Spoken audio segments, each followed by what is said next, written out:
మహిళలు మన సమాజంలో ఒక అంతర్భాగం కాబట్టి మహిళలు చేసేటువంటి కృషి ఏ దానితోనూ మనము నిలకట్టలేనటువంటి పరిస్థితి.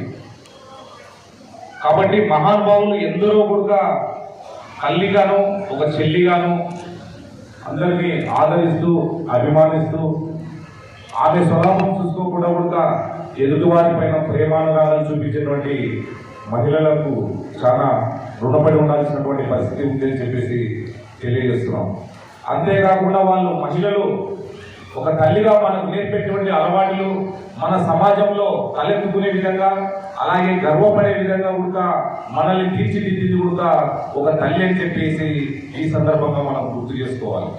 ఎందుకంటే చెల్లి పాత్రలో ఉన్నప్పుడు తన సహోదరులు కానీ అందరూ కూడా ఎలా ఉన్నారు ఎట్లా ఉన్నారని చెప్పేసి ఆరాధిస్తూ మేము అడగకపోయినా మా తమ్ముడు ఎలా ఉన్నాడు మా అన్న ఎలా ఉన్నాడని చెప్పేసి ఆచరించేటువంటి ఒక అక్క చెల్లెలి అని చెప్పేసి ఈ సందర్భంగా మనం తెలియజేసుకోవాలి.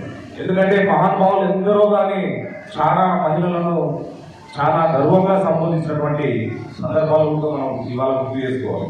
ఎందుకంటే కార్యేషు సుహాసి కార్యేషు మంత్రి భోజేసు మాత రూపేశు లక్ష్మి చెప్పుడు స్వర్గీయ నందమూరి తారక రామారావు గారు. వాటిని అనుసరిస్తూ ఇవాళ చంద్రబాబు నాయుడు గారు ముఖ్యమంత్రి అయిన వెంటనే ఫస్ట్ మహిళలకి ప్రాధాన్యతనిస్తూ ఆయన ఈ మహిళలను ఏ విధంగా అయితే గృహాల్లో ఉన్నటువంటి మహిళలను ఏ విధంగా బయటికి తీసుకురావాలి, వాళ్ళని సమాజంలో ఏ విధంగా గర్వపడేలా అలా ఎత్తుకునే విధంగా వాళ్ళను ఆర్థికంగా ఒక వ్యాపార వ్యక్తులుగా ఎలా చేయాలని చెప్పేసి ఆనాడు ఆయన కార్యరూపం దాల్చి రోజుకు ₹1 అని చెప్పేసి మొదలుపెట్టిన డ్వాక్రా సంఘాలు ఇవాళ బ్యాంకుల దగ్గరికి వెళ్ళి తల ఎత్తుకొని నా గ్రూపుకు 10 లక్షలు కావాలి 15 లక్షలు కావాలి అని చెప్పేసి అడిగేంత శక్తివంతంగా ఎదిగాయంటే అది చంద్రబాబు నాయుడు గారికి మహిళల పట్ల ఉన్నటువంటి శ్రద్ధ ఆయనకు ఉన్నటువంటి అభిమానం అని చెప్పేసి ఈ సందర్భంగా తెలియజేస్తున్నాం. అంతేకాకుండా మహిళలకు ఎప్పుడే కానీ ఉద్యోగాల అవకాశాలు ఉండేవి కాదు. మొట్టమొదటిసారిగా 1996లో మహిళా మహిళలను ప్రోత్సహించినటువంటి వ్యక్తి కూడా చంద్రబాబు నాయుడు గారు అని చెప్పేసి ఈ సందర్భంగా తెలియజేస్తున్నాం. అయితే ఏదైతే విద్యాభ్యాసాలతో పాటు రాజకీయంగా ఎదిగించాలని చెప్పేసి కూడా మీకు మర్చిపోందో లేదో 1995 సంవత్సరము దీపం పథకాన్ని పెట్టి ప్రతి మహిళలకు కట్టెల పొయ్యి నుంచి విముక్తి కలిగించాలని చెప్పేసి ఆనాడు ఒక మేనిఫెస్టోలోనే పెట్టుకోవడం జరిగింది. దీపం పథకం 1 ఆ రోజు తీసుకొచ్చి ఆయన అధికారంలోకి వచ్చిన వెంటనే ఆ దీపం పథకాన్ని ప్రతి ఒక్క మహిళకు ఇవ్వాలని చెప్పేసి తలచి కూడా ఆనాడు ఆ స్కీమ్ను ప్రారంభించడం జరిగింది.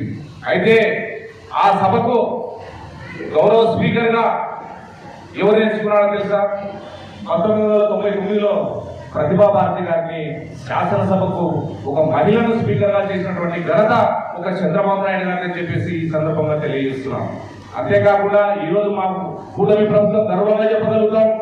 ఈరోజు ఒక